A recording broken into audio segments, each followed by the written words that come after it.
Alright gang, video hari ni aku nak tunjuk dekat korang tackle yang paling berbaloi korang beli tahun 2026. Dekat sini guys, kita ada tackle Yamato, ada 3 color guys. Warna hitam, black, grey kelabu dan juga blue, warna biru. So dekat sini size dia satu saja guys. Korang boleh tengok design dia. Tackle Yamato ni paling berbaloi korang beli, dan kenapa berbaloi korang kena tengok video ni sampai habis. Jadi dekat sini harga box ni saja 170. Tak kisahlah korang beli warna hitam ke, kelabu, warna biru ke, harga dia 170 saja. Box sahaja guys. So yang pertama kita tengok box ni bahagian atas dia guys. Korang tengok bahagian atas dia. Ini bahagian atas, korang boleh tengok dia bagi partition ni. Aku rasa lebih kurang dalam 15 keping. Satu tempat ni korang boleh letak 1, 2, 3, 4, 5. So 5, 10, 15 keping korang boleh letak. So bahagian atas ni kalau korang nak letak barang-barang kecil, pelampung, kili, benda-benda yang senang nak akses, nak ambil, boleh ambil atas, letak atas ni. So itu bahagian atas. Lepas tu kalau korang tengok bahagian dia yang kedua, ni bahagian dalam dia guys. Tak semua tackle box ada benda ni guys. Dalam ni, ini span, tempat korang letak perambut yang dah siap. Korang nak letak perambut yang dah siap ke, nak letak gewang ke macam ni, nak letak mata kail ke pun boleh juga. Tak semua tackle box ada macam ni guys.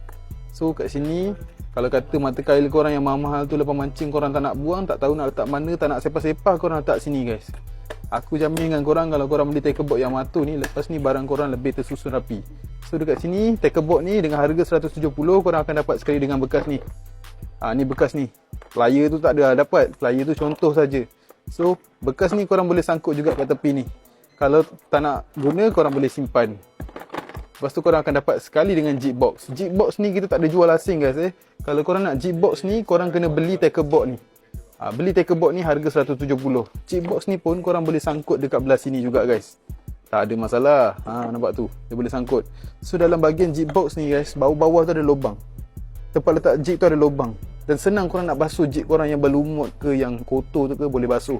Dan kat dalam ni ada 48 lubang. So maksudnya 48 jig korang boleh letak.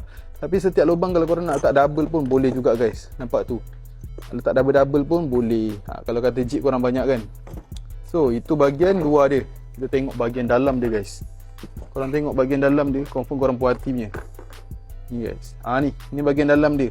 Ini aku letak Seaboard 500J paling baru 2026, aku letak dalam ni. Lepas tu aku bagi sekali Tranx 301 letak dalam ni. Korang tengok betapa besarnya tackle box ni. Tapi kalau korang tengok nampak kecil je guys.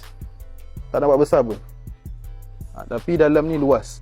Korang boleh letak lagi 1, 2, 3, 4, 5, 6 biji mesin elektrik korang boleh letak dalam ni. Itu kalau korang nak full pack lah dalam ni lah. So itu bahagian dalam dia. Dan lagi satu guys, aku nak bagi tahu korang, kalau korang beli tackle box Yamato ni, korang boleh add on dia punya accessories, which is dia punya rod holder ni. Rod holder ni, rod holder sekarang warna hitam saja kita ada, memang cun. Rod holder ni kalau korang nak tambah, harga dia RM20 saja.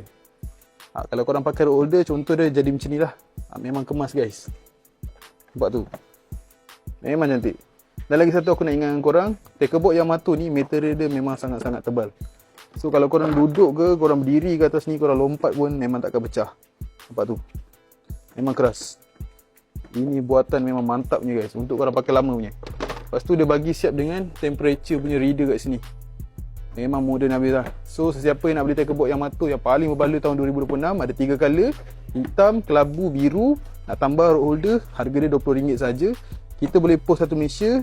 Lepas tu kalau korang nak check out dekat Back Orange ke, TikTok Shop ke, korang pergi check sekarang. Nak beli secara online, boleh screenshot whiteboard ni, DM kita sekarang. Sekarang kita test tackle box Yamato. Kita gunakan orang untuk lompat atas tackle box ni. Berat berapa? Berat 72 kilo. Kita nak test kekuatan tackle box Yamato ni. Come on.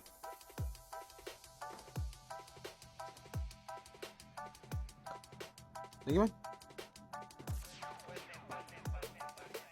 Lompat sikit.